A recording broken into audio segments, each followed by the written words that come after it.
Hello, my YouTube family. I welcome you all to your very own channel Next Gen Teachers.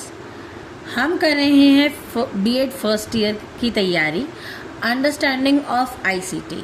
मैं लेकर के आई हूँ कुछ important questions जो आपको आपके वाइवा में पूछे जा सकते हैं।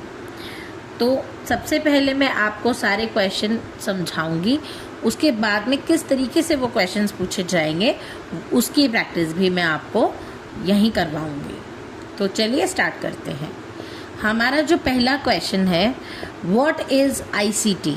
आईसीटी क्या होता है? ICT stands for information and communication technology. It is used to collect, store, process and share information. तो आईसीटी जो है वो क्या, उसका फुल फॉर्म होता है इंफॉर्मेशन एंड कम्युनिकेशन टेक्नोलॉजी। एक ऐसी टेक्नोलॉजी जो कि यूज़ में आती है, जितना भी इंफॉर्मेशन है उसको कलेक्ट करने में, स्टोर करने में, प्रोसेस करने में और उसे शेयर करने में, जैसे जब हेल्प होती है उसे हम आईसीटी कहते हैं। What are the uses of ICT in education? अब ICT का एजुकेशन में क्या रोल है, क्या यूज़ है?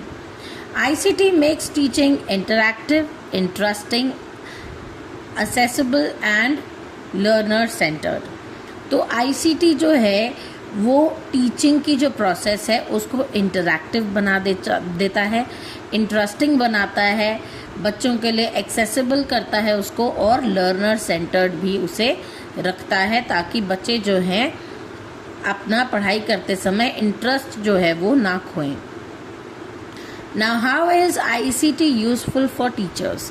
Teachers can use ICT to prepare lessons, presentations, assessments, records and digital learning materials। तो ICT जो है वो टीचर्स को भी हेल्प करता है। टीचर क्लासरूम में जाने से पहले जब लेसन को प्रिपेयर करती है, प्लान करती हैं, उसमें आईसीटी टीचर्स की हेल्प करता है।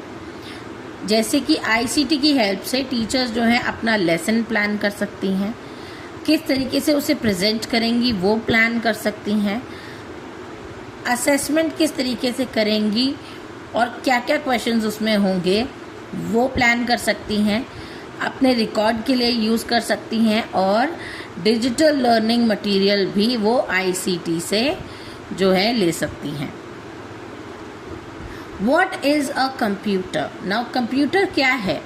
हम सबको पता है कि कंप्यूटर एक इलेक्ट्रॉनिक डिवाइस है जो कि डेटा को अपने पास में स्टोर करता है, या हम अगर उसको किसी तरीके का डेटा देते हैं तो वो उसे स्टोर करता है, प्रोसेस करता है और एक नई इंफॉर्मेशन प्रोड्यूस करता है उससे। So a computer is an electronic device that accepts data, processes it and produces information. तो कंप्यूटर जो है वो एक इलेक्ट्रॉनिक डिवाइस है जो कि डेटा को प्रोसेस करने में हेल्प करता है और एक नई इंफॉर्मेशन हमें देता है। नेक्स्ट क्वेश्चन है, what are the basic functions of a computer? Computer के बेसिक फंक्शंस क्या होते हैं? The basic functions are input, processing, output and storage. तो पहले हम कंप्यूटर के अंदर जो हमें पूछना है वो हम अपना सवाल उसमें डालते हैं कीबोर्ड के ज़रिए या प्रिंट आउट के ज़रिए, किसी भी तरीके से जब हम टाइप करते हैं या फिर जो है अपना किसी तरीके का जो है पिक्चर अपलोड करते हैं, तो वो हम पहले उसको इनपुट देते हैं, उसके बाद में वो हमारे क्वेश्चन को रीड आउट करता है या फिर हमारी जो पिक्चर हमने अपलोड करी है उसे रीड आउट करके उसे प्रोसेस करता है और उसके रिगार्डिंग जो क्वेश्चन पूछा गया है उसे आंसर करता है, उसका आउटपुट देता है, और तो और उसको स्टोर भी करके रखता है लंबे समय तक, ताकि जब आपको उसकी ज़रूरत हो आप वो तब देख सकें। Now what is an operating system? Operating system क्या होता है? An operating system is system software that manages the computer and allows the user to interact with it। तो ऑपरेटिंग सिस्टम जो है वो एक तरीके का सिस्टम सॉफ्टवेयर है जो कि मैनेज करता है कंप्यूटर को और हम लोगों को अलाउ करता है, यूज़र को अलाउ करता है उसके साथ में इंटरैक्ट करने के लिए। Give examples of operating system. अब ऑपरेटिंग सिस्टम के एग्जाम्पल्स क्या क्या हैं? Windows, Linux, macOS and Android. हमारे पास एंड्रॉयड फ़ोन्स हैं तो वो हमें क्या हेल्प करते हैं कि हम लोग जो है जौन सी भी एप्लीकेशन को हम यूज़ करना चाहते हैं उसे यूज़ करने में वो हमारी हेल्प करता है। किसी किसी के पास आईफोन होते हैं तो उसके अंदर iOS होता है, तो वो भी उनको हेल्प करता है कि किस तरीके से वो अपना फ़ोन इस्तेमाल कर सकते हैं। सिमिलरली कंप्यूटर और लैपटॉप्स के अंदर विंडोज़ होती हैं, तो ये सारी ऑपरेटिंग सिस्टम कहलाते हैं। What are the functions of an operating system? Operating system के फंक्शंस क्या क्या होते हैं? सबसे पहला, इट मैनेजेस फाइल्स। उसके अंदर जितनी भी फाइल्स होती हैं, एक तो उसे वो मैनेज करके रखता है, मेमोरी रखता है अपने अंदर, हार्डवेयर जो है वो भी रीड करता है, सॉफ्टवेयर जो है उसको भी रखता है, और कंप्यूटर के जो अदर रिसोर्सेज हैं कंप्यूटर के उनको भी वो संभाल के रखता है। तो ये हमारा ऑपरेटिंग सिस्टम का function. It manages files, memory, hardware, software and other computer resources. तो ऑपरेटिंग सिस्टम ये सारी चीज़ों को मैनेज करके रखता है। नेक्स्ट क्वेश्चन है, what is N input device? An input device is used to enter data or instructions into a computer. अगर हमें कंप्यूटर से कोई सवाल पूछना है तो हमें उसके अंदर वो सवाल डालना पड़ेगा, तो उसको हम कहते हैं इनपुट डिवाइसेस के थ्रू हम उसके अंदर सवाल डालते हैं। जैसे कि कीबोर्ड पे हमने टाइप किया या माउस के माउस की हेल्प से हमने क्वेश्चन सेलेक्ट किया, या अगर एक क्वेश्चन पेपर को स्कैन कर सकते हैं, या हम बोल के बता सकते हैं, या फिर एक वेब कैम के थ्रू उसके अंदर एक क्वेश्चन पेपर या किसी भी तरीके का एक शीट जो है जिसके ऊपर क्वेश्चंस लिखे होते हैं वो दिखा करके आंसर्स हम ले सकते हैं। तो ये होते हैं हमारे इनपुट डिवाइसेस जो कि हेल्प करते हैं ताकि कंप्यूटर के अंदर हम डेटा एंटर कर सकें और उससे इंस्ट्रक्शंस जो है ले सकें। Name 5 input devices. अब इनपुट डिवाइसेस कौन से होते हैं? Keyboard, mouse, scanner, microphone and webcam. What is an output devices? Output devices क्या होते हैं? अब an output devices present the processed information to the user. Input devices की हेल्प से हमने क्वेश्चन को जो है कंप्यूटर के अंदर डाला और कंप्यूटर ने उन क्वेश्चंस को प्रोसेस करके जो उसका आंसर दिया, जो फीडबैक दिया, वो आता है हमारे आउटपुट डिवाइस में। And output device presents the processed information to the user. तो कंप्यूटर ने जो डेटा को प्रोसेस किया उसके बारे में जो इन्फॉर्मेशन दी यूज़र को, उसे हम आउटपुट कहते हैं। Name 5 output devices. अब वो हमें कैसे आंसर दिखता है?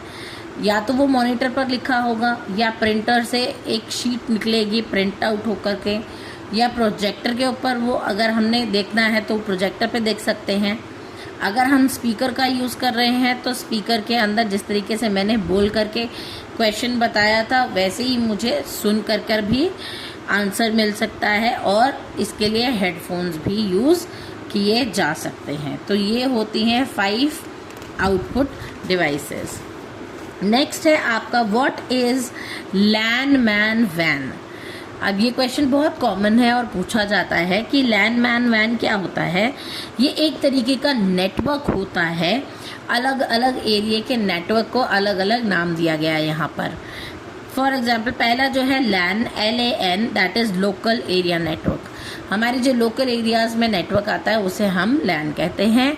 मैन यानी कि metropolitan area network, metropolitan cities के अंदर जो नेटवर्क आता है उसको हम मैन कहते हैं, और वाइड एरिया में जो नेटवर्क फैला हुआ है उसको हम वैन कहते हैं। They differ mainly in their geographical coverage. तो अलग अलग हिस्सों में जहाँ नेटवर्क फैला हुआ है उन हिस्सों को अलग अलग नाम दिया गया है। जो लोकल एरियाज़ में नेटवर्क आता है उसे लैन कहा गया है, मेट्रोपॉलिटन एरियाज़ में नेटवर्क को मैन कहा गया है, और वाइड एरिया नेटवर्क में उसको वैन कहा गया है। नेक्स्ट है what is MS word. MS word क्या होता है? MS word is a word processing software used to create, edit and format documents. तो MS वर्ड से क्या होता है कि वर्ड प्रोसेसिंग होती है। हम सॉफ्टवेयर को यूज़ करते हैं ताकि हम एक नया जो है पेपर जो है उसको क्रिएट कर पाएँ, जो हमने लिखा है उसको एडिट कर पाएँ, और हर एक क्वेश्चन को या हर एक तरीके की इंफॉर्मेशन को एक फॉर्मेट में डॉक्यूमेंट कर पाएँ। फॉर एग्जांपल मैंने ये यहाँ पर ये लिखा हुआ है, अब यही चीज़ अगर मुझे लंबे समय तक अपने पास में रखनी है तो मैं इसे जो है MS वर्ड की हेल्प से कंप्यूटर में इसे इंस्टॉल करूँगी कीबोर्ड की हेल्प से, और जो है इसको लंबे समय तक रख पाऊँगी। अगर मुझे ये पहले मुझे वो क्रिएट करनी पड़ेगी, उसके बाद अगर मुझे इसमें कोई चेंजेस चाहिए तो मैं एडिट कर सकती हूँ और इस डॉक्यूमेंट को जो है प्रॉपर तरीके से फॉर्मेट करके रख सकती हूँ। How is MS word useful for a teacher. अब MS वर्ड जो है वो टीचर के लिए किस तरीके से यूज़फुल है।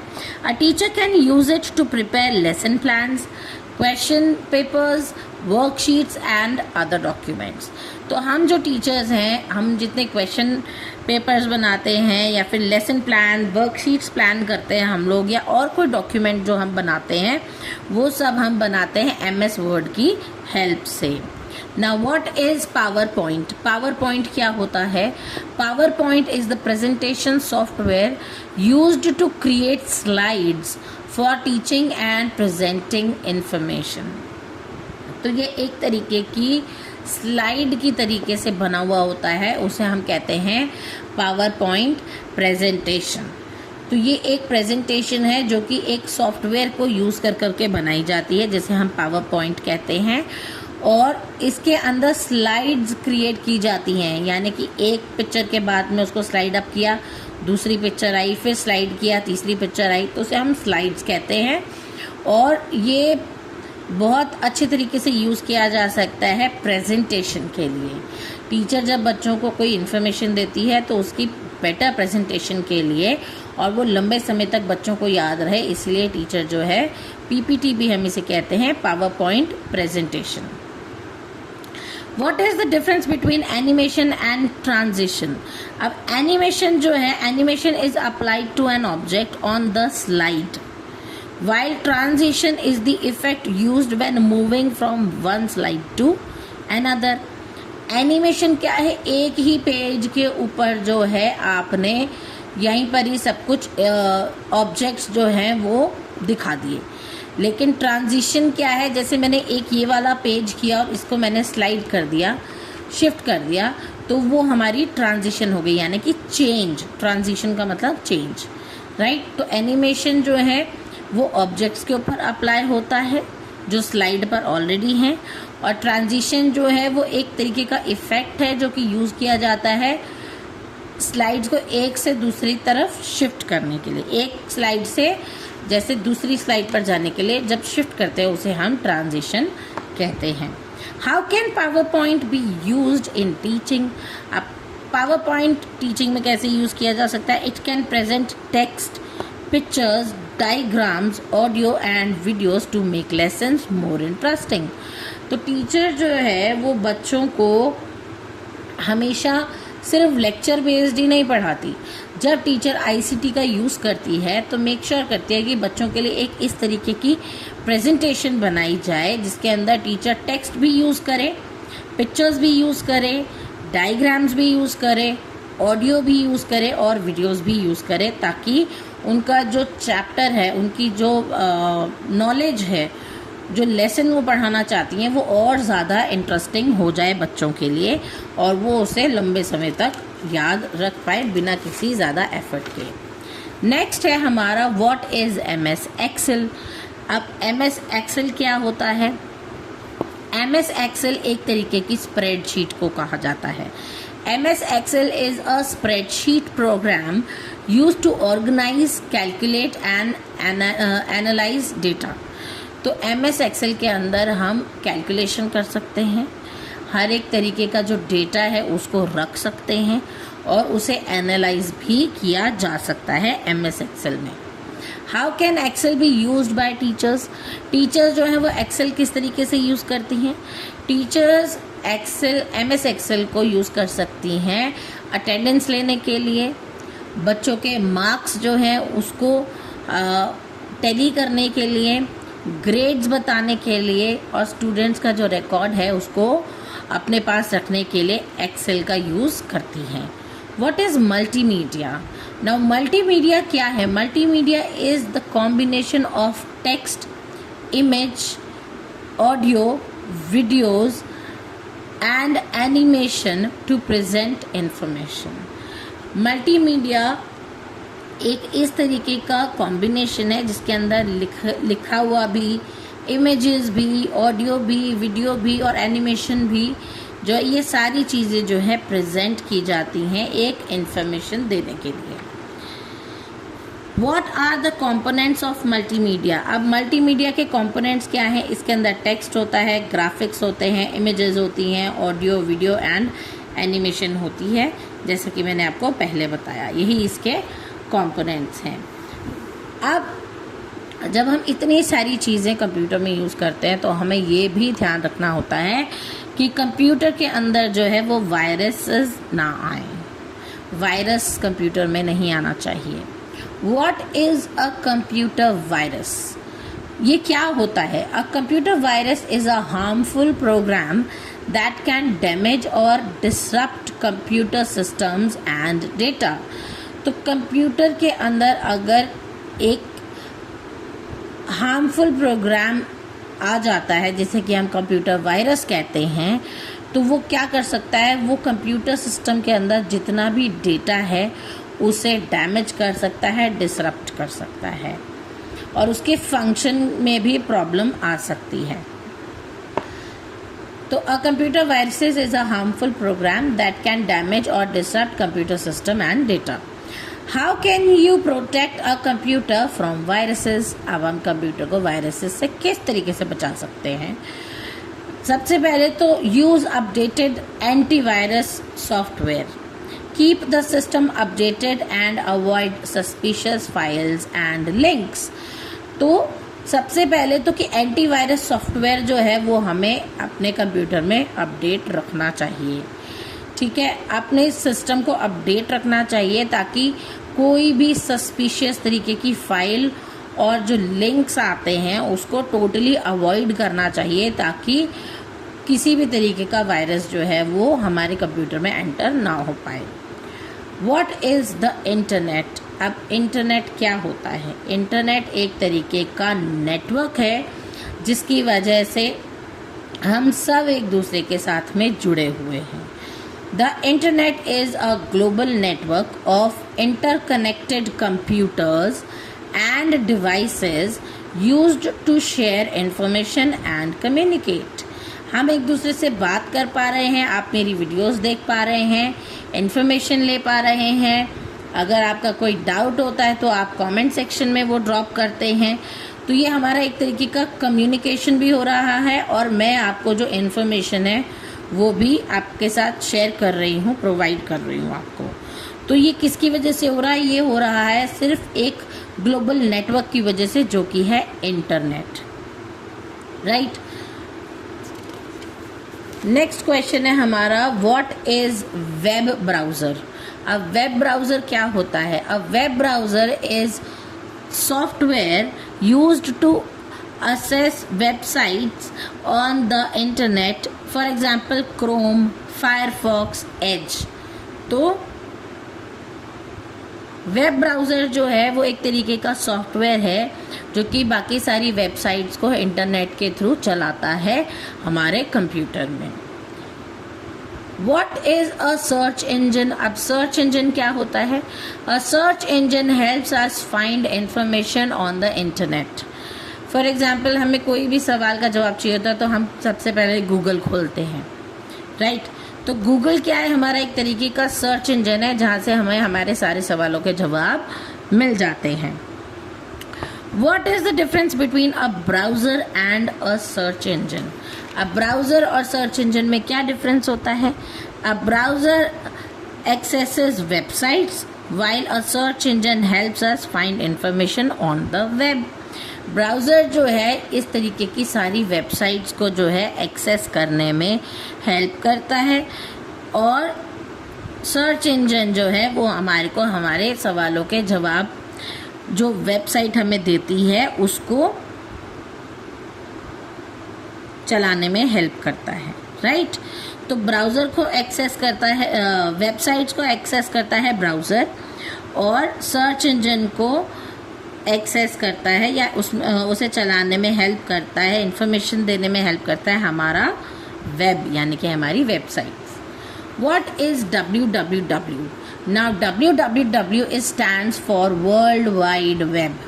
It is a system of interconnected web pages accessed through the internet. तो इंटरनेट के थ्रू जितने भी वेबसाइट्स चल रही हैं, वेब पेजेस चल रहे हैं, उनको एक दूसरे के साथ में जोड़े रखने के लिए ये वर्ल्ड वाइड वेब की ज़रूरत हमें पड़ती है। Who invented the World Wide Web? Tim Berners-Lee invented the World Wide Web. तो टिम बर्नर्स-ली ने इन्वेंट किया था वर्ल्ड वाइड वेब को। What is the difference between internet and World Wide Web? The internet is the global network, while the World Wide Web is a service that operates over the internet to access web pages. तो internet क्या है? वो एक तरीके का global network है, और world wide web क्या है? वो एक तरीके की सर्विस है जो कि इंटरनेट को एक्सेस करके वेब पेजेस तक पहुंचने में हमारी हेल्प करती है।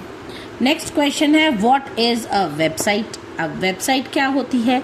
A website is a collection of related web pages available under a common domain name.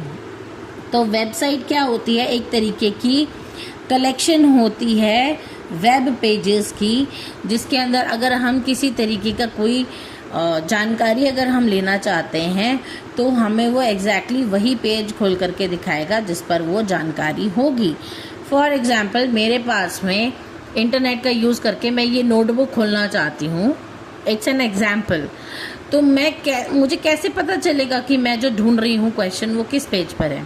I have to go through every page for that, but just because of internet मैं directly या तो search engine पर जाकर के वो page या वो question का आंसर मांग सकती हूँ, और वो मुझे एकदम से ही जो है वही वाला वेब पेज प्रोवाइड करवाएगा, अवेलेबल करवाएगा, जिसके ऊपर उस क्वेश्चन का आंसर गिवन है, right. What is a web page? A web page is a single document or page on a website. Website के अंदर बहुत सारे पेजेस होते हैं, वेब पेजेस उसे हम कहते हैं। फॉर एग्जाम्पल, एक बुक के अंदर बहुत सारे पेजेस, वैसे ही वेबसाइट के अंदर बहुत सारे web pages, right. A web page is a single document or page on a website. What is a URL? URL stands for Uniform Resource Locator. It is the address of a resource on the internet. तो URL की help से जो है हमें website के अंदर एक एक वेब पेज पर जाकर के इंफॉर्मेशन ढूंढने की ज़रूरत नहीं पड़ती। URL की हेल्प से हमें एकदम से हमने सिर्फ क्वेश्चन पुट किया और वो हमें पूरी वेबसाइट्स के अंदर से छांट के बता देता है कि कौन सा वेब पेज हमारे काम का है, राइट। तो ये तो थे हमारे क्वेश्चंस जिनके बारे में आपको नॉलेज होनी चाहिए। अब मैं आपको बताऊंगी वो क्वेश्चंस जो कि इम्पॉर्टेंट है आपके वाइवा के लिए, किस तरीके से जो है एग्जामिनर आपसे वो क्वेश्चंस पूछेगा। ये वीडियो थोड़ी सी लंबी होने वाली है, तो प्लीज़ इस वीडियो को देखना, स्किप भी ना कीजिएगा और इसको पूरा देख करके अच्छे से याद कर लेना। नेक्स्ट है हमारा important viva questions. How will you use ICT in your classroom. अब एग्जामिनर आपसे डायरेक्टली क्वेश्चन करेगा, आपको पता है ICT क्या होता है, तो अब आपको बताना है कि आप ICT का यूज़ अपने क्लासरूम में किस तरीके से करने वाले हैं। उसका आप आंसर इस तरीके से दे सकते हैं कि I will use PowerPoint, videos, digital images, online resources and quizzes to make learning interactive। तो ICT का एक प्रॉपर यूज़ ये भी हो सकता है कि इंफॉर्मेशन देने के लिए मैं PowerPoint बनाऊंगा या फिर बनाऊंगी और बच्चों को डिजिटल इमेजेस दिखाऊंगी, ऑनलाइन रिसोर्सेज जो अवेलेबल हैं वो दिखा सकते हैं। इस तरीके से ICT का यूज़ हम क्लासरूम में कर सकते हैं। Which ICT tools can you use to teach social science? Social science को पढ़ाने के लिए कौन से ICT के टूल्स जो हैं वो आप यूज़ कर सकते हो। I can use PowerPoint, digital maps, videos, images, online resources and interactive quizzes. तो सोशल साइंस पढ़ाने के लिए बच्चों को आप PowerPoint प्रेजेंटेशन दिखा सकते हो, डिजिटल मैप्स दिखा सकते हो, वीडियोस, इमेजेस दिखा सकते हो और ऑनलाइन मिलने वाले बहुत सारे रिसोर्सेज की हेल्प से भी आप उनको सोशल साइंस पढ़ा सकते हो। और पढ़ाने के बाद में काफ़ी सारे इंटरैक्टिव क्विज भी आप बच्चों के साथ कर सकते हो। How does ICT make teaching learning effective? It makes learning interactive, visual, engaging and learner centred. तो ICT जो है वो टीचिंग लर्निंग प्रोसेस जो है उसको इंटरैक्टिव बनाने में, इंगेजिंग बनाने में और लर्नर सेंटर्ड बनाने में बहुत हेल्प करता है। नेक्स्ट है हमारा what are the disadvantages of ICT in education. Now technical problems, distraction, lack of access, screen time and lack of digital skills are some limitations। तो अब हम जिस ICT का यूज़ करके बच्चों को पढ़ा तो बहुत इंटरेस्टिंग तरीके से सकते हैं, लेकिन अगर किसी तरीके का कोई टेक्निकल प्रॉब्लम आ जाता है, फॉर एग्जांपल मैंने एक PPT बनाई है जो कि मुझे बच्चों को दिखानी है, लेकिन मेरा इंटरनेट जो है वो काम नहीं कर रहा है ठीक से, तो भी टाइम वेस्ट हो सकता है बच्चों का टेक्निकल प्रॉब्लम की वजह से। डिस्ट्रैक्शन हो सकती है बच्चों को, काफ़ी समय तक हो सकता है जो मैं समझाना चाह रही हूँ बच्चे उसे छोड़ करके सिर्फ पिक्चर्स ही इंजॉय करते रहें।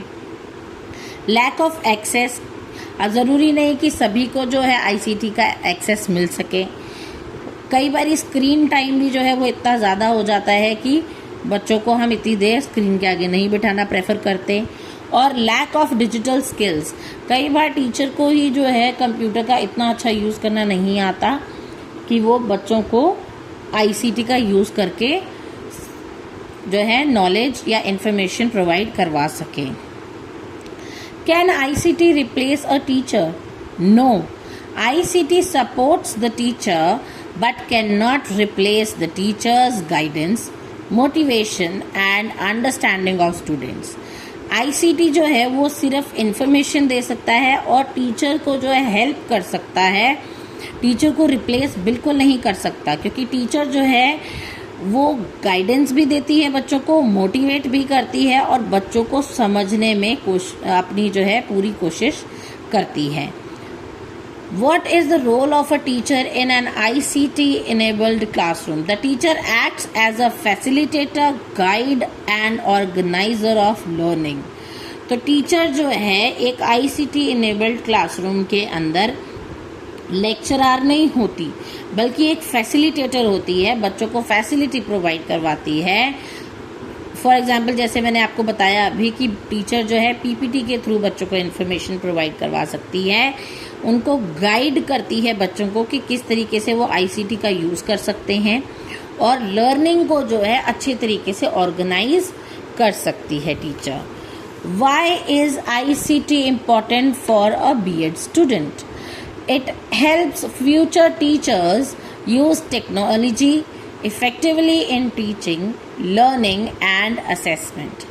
तो आपके जो BEd स्टूडेंट्स हैं उनके लिए ICT इम्पॉर्टेंट इसीलिए है क्योंकि वो चाहते हैं कि फ्यूचर में जो टीचर्स बनने वो टेक्नोलॉजी का इफ़ेक्टिवली यूज़ कर पाएँ टीचिंग में, बच्चों की लर्निंग अच्छे से हो पाए और इफ़ेक्टिवली असेसमेंट भी कर पाएँ। What is online learning? Online learning is learning through digital devices and internet based platforms.